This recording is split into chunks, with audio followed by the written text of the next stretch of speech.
ছেঁড়া কাপড় পরাকে সুন্নাহ বানাই দেওয়া হয়েছে, কিন্তু ঠিক না?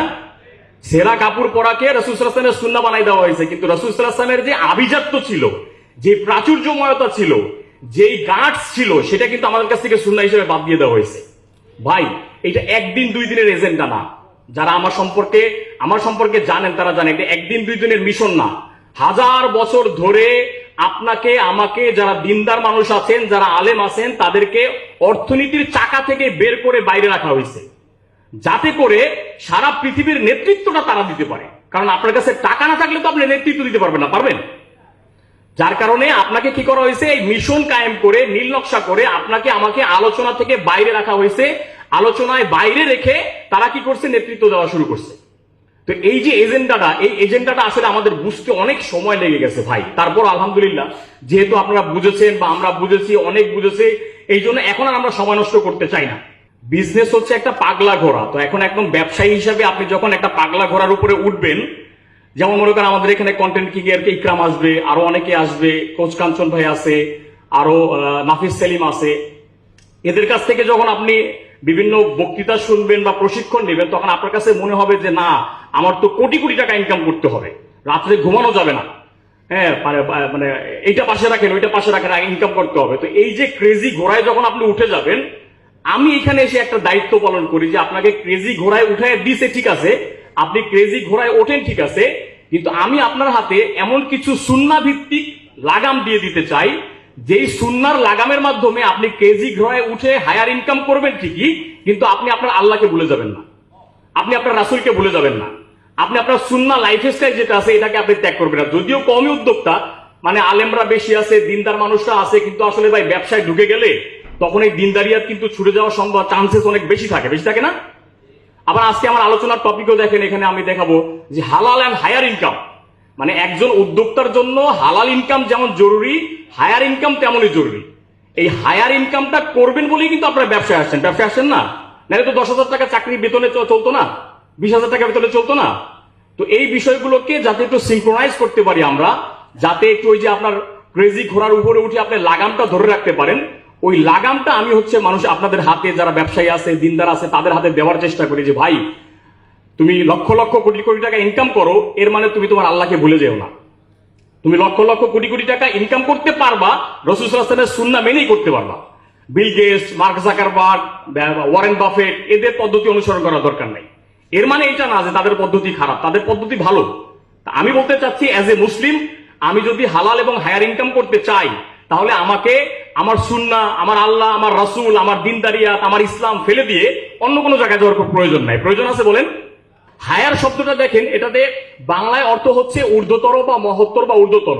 এটা যখন আয় উপার্জনের সাথে যুক্ত হয় তখন বোঝায় প্রয়োজনের তুলনায় অতিরিক্ত আয়, যেই অতিরিক্ত আয় ক্ষতিকর না। এই সেন্টেন্সটা ভাই খুব মানে ক্লিয়ার ভাবে বুঝেন। হায়ার মানে অতিরিক্ত ইনকাম, ওই অতিরিক্ত ইনকাম যেটা আপনার জন্য ক্ষতিকর না। এখন আপনি যদি 10 লাখ টাকা ইনকাম করতে গিয়ে আপনার কিডনি ড্যামেজ করে ফেলান, তাহলে এর হায়ার ইনকাম হবে?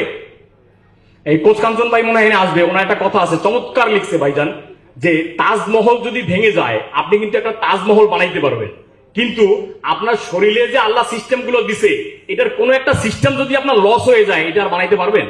এটা আর কিনে আনতে পারবেন? এটা আর জোড়া দিতে পারবেন? দেখেন আমরা কিন্তু করি এইটাই। হায়ার ইনকাম করতে গিয়ে আমি এমন ভাবে অসুস্থতা বাধাই, মনে করেন 10 কোটি টাকার মালিক হয়েছি, পরে 50 বছর গিয়ে আমার ওই 7 কোটি টাকা আমার স্বাস্থ্যের পিছনে ঢেলে দিতে হয়েছে। লাভ হইল কোনো? এই জন্য দেখেন, হায়ার ইনকাম বলছে ওইটা যে আপনার প্রয়োজনের অতিরিক্ত ইনকাম, যেই অতিরিক্ত ইনকাম আপনার কোনো ক্ষতি করবে না। যেমন এখানে লিখছে, তারা একটা উদাহরণ দিছে যে মান্থলি আপনার যদি 50,000 টাকা দরকার হয়, সেক্ষেত্রে হায়ার ইনকাম বলতে এর চেয়ে আয় করা বুঝাবে। মানে আপনি একটা ক্যালকুলেশন দেখবেন, আপনার ঘর ভাড়া, এই সেই হ্যান ত্যান, খাবার টাবার সব মিলাইয়া আপনার 50,000 টাকা চলে আপনি খুব সুন্দরভাবে চলতে পারেন। তো এই 50,000 টাকার উপরে ইনকাম করা মানে হচ্ছে হায়ার ইনকাম। অবশ্যই সেটা আপনার ক্ষতির কারণ যেন না হয়। আচ্ছা, এখন হায়ার ইনকাম করাটা একজন উদ্যোক্তার জন্য কেন জরুরি? 5টা কারণে জরুরি। কয়টা কারণে? 5টা কারণে জরুরি। 1 নম্বর কারণ হচ্ছে ব্যবসার অন্যতম উদ্দেশ্য। ওই যে আমরা পুরো শুরুতে একটা স্লাইড দেখে আসছি, যেখানে মানুষ সর্বোত্তম বলছে ব্যবসাকে, কেন বলছে? 5টা কারণে বলছে না? এর মধ্যে 2য় নাম্বার কারণটা কি ছিল বলেন তো? আপনারা মনে হয় মনোযোগ দিয়ে কেউ দেখেন না। একজন বলেন তো যে 5টা কারণের মধ্যে 2য় নাম্বার কারণটা কি ছিল? বেশি উপার্জন করা। ঠিক আছে, তাহলে এখন এই যে দেখেন, ব্যবসার অন্যতম উদ্দেশ্য হচ্ছে হায়ার ইনকাম। আপনি হায়ার ইনকাম করবেন, এখানে উদ্যোক্তা যারা আছেন বা উদ্যোক্তা হয়েছেন বা হচ্ছেন, আপনি ব্যবসায় আসছেন যার মধ্যে যে কয়টা কারণ আছে, এর মধ্যে অন্যতম কারণ একটা না যে আপনি বেশি ইনকাম করতে চান। কে কে এই নিয়তে আসেন নাই? এই নিয়তে কে কে ব্যবসায় আসেন নাই? আমরা সবাই এই নিয়তে আসছি বেশি ইনকাম করা, ঠিক না? তো এখন এক নাম্বার হচ্ছে কি, ব্যবসার অন্যতম উদ্দেশ্য হচ্ছে হায়ার ইনকাম করা। দ্বিতীয় নাম্বার হচ্ছে রাসূল সাল্লাল্লাহু আলাইহি ওয়াসাল্লাম এবং সাহাবীদের সুন্নাহ। এটা কি কেউ মানেন? আমার এন্টারপ্রেনার মোহাম্মদটা পড়লে আপনাদের চোখ খুলে যাবে আশা করি, যে ভাই রাসূল সাল্লাল্লাহু আলাইহি ওয়াসাল্লাম কত চমৎকার ভাবে ব্যবসা করছেন, খাদিজা রাদিয়াল্লাহু তাআলা আনহাকে কত চমৎকার ভাবে ব্যবসার গাইডলাইন করছেন। আচ্ছা, আপনাদের মধ্যে কারো যদি সিলেট থেকে ঢাকায় 700 ট্রাকে কারো পণ্য আসে, তারে কি আপনারা ছোট ব্যবসায়ী মনে করবেন? বলেন তো, 700 ট্রাকে যদি কেউ পণ্য পাঠায়, সে কি ছোট ব্যবসায়ী? একজন সাহাবী, আমি সামনে নাম বলো, আব্দুর রহমান ইবনে আউফ, মদিনায় 700 উটের উপরে তার পণ্য আসছে। কত উটের উপরে? 700 উটের উপরে। তাহলে সাহাবাদের সুন্নাত বলা কি ভুল হয়েছে? বলেন। আচ্ছা, তৃতীয় নাম্বার কারণ হচ্ছে হায়ার ইনকাম করাটা বৈধ, এই কারণে আপনাকে হায়ার ইনকাম করতে হবে। চতুর্থ নাম্বার কারণ হচ্ছে দ্বীনি ও সামাজিক সহায়তা। আমরা যেহেতু আলেম, আমরা যেহেতু দিনদার মানুষ, আমাদের উপর একটা রেসপন্সিবিলিটি আছে যে আমাদের দিনের দাওয়াত দিতে হবে, দিন পৌঁছাইতে হবে, ঠিক না? সো এইটার কারণেও কিন্তু আপনার হায়ার ইনকাম জরুরি। আবার আমি যেহেতু মানুষ, সমাজে বসবাস করি, আমার তো কিছু সামাজিক দায়বদ্ধতা আছে, ঠিক না? সেই সামাজিক দায়বদ্ধতাগুলো পূরণ করতেও আমার হায়ার ইনকাম জরুরি। 5 নাম্বার হচ্ছে আপনার উপরে এজ এ মানুষ কিছু দায়িত্ব আল্লাহ রাব্বুল আলামিন দিয়ে দিয়েছে। ভরণ পোষণ বলেন, দিন প্রচার বলেন, এই যে দায়িত্বগুলো আছে, এই দায়িত্বগুলো পূরণ করার জন্য আমাদের কি দরকার? হায়ার ইনকাম করতে দরকার। তাহলে আমরা কয়টা কারণে হায়ার ইনকাম জরুরি ভাই? 5টা কারণে। 5টা কারণ জানলাম, পরের স্লাইডে গেলে আমরা বিস্তারিত দেখব। 1 নাম্বার কারণ হচ্ছে ব্যবসার অন্যতম উদ্দেশ্য, যেটা আমরা বলছিলাম যে ব্যবসা বাণিজ্যে আসার 2 নাম্বার কারণ হচ্ছে বেশি উপার্জন করা। সো যেহেতু আমরা বেশি উপার্জন করতে চাই বলে আমরা ব্যবসায় আসছি, উদ্যোক্তা হয়েছি, সুতরাং আমাকে ইনকাম করতে হবে, হালাল ইনকাম করতে হবে। সেই হালাল ইনকামটা অবশ্যই কি হইতে হবে? হায়ার হইতে হবে। হায়ার মানে কিন্তু ধার না, আবার বুঝছেন, হায়ার মানে কিন্তু ধার না, হায়ার মানে বেশি। আচ্ছা, দ্বিতীয় নাম্বার কারণ হচ্ছে রাসূল সাল্লাল্লাহু আলাইহি ওয়াসাল্লাম এবং সাহাবীদের সুন্নাহ। যেমন রাসূল সাল্লাল্লাহু আলাইহি ওয়াসাল্লাম নিজে তো ব্যবসা করছেন, ব্যবসা পরিচালনার দায়িত্ব নিছেন, অংশীদারিত্বের ভিত্তিতে ব্যবসা করছেন। এরপর রাসূল সাল্লাল্লাহু আলাইহি ওয়াসাল্লামের একটা হাদিসে তিনি কি বলছেন দেখেন, রাসূল সাল্লাল্লাহু আলাইহি ওয়াসাল্লাম ব্যবসার মাধ্যমে হায়ার ইনকাম করেছেন। ওমর রাদিয়াল্লাহু তাআলা বলেন, রাসূল সাল্লাল্লাহু আলাইহি ওয়াসাল্লাম বনু নজিরের খেজুর বিক্রি করতেন এবং তার পরিবারের জন্য 1 বছরের আহার্য তাদের দিয়ে রাখতেন। 1 বছরের আহার্য যদি আপনি জমা রাখতে চান, তাহলে কি আপনার লিমিটেড ইনকামে চলবে?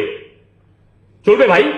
অবশ্যই চলবে না, হায়ার ইনকাম করতে হবে। এরপরে যে আব্দুর রহমান ইবনে আউফের কথা বলছি, যে আব্দুর রহমান ইবনে আউফ মদিনায় তার 700 উটের উপরে তার বাণিজ্য কাফেলা গেছে, মানে পণ্য পাঠাইছে 700 উটের উপরে। সো দ্বিতীয় নাম্বার যে কারণটা বলছি, সেটার পক্ষে এভিডেন্স হলো এগুলো, যে রাসূল সাল্লাল্লাহু আলাইহি ওয়াসাল্লাম এবং সাহাবীদের সুন্নাহ হচ্ছে হায়ার ইনকাম করা।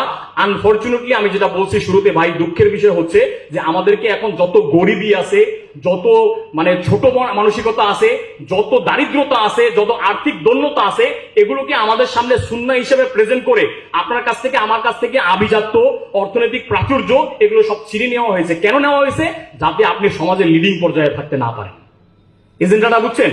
যাতে আপনি, আমরা সমাজের লিডিং পর্যায়ে থাকতে না পারি।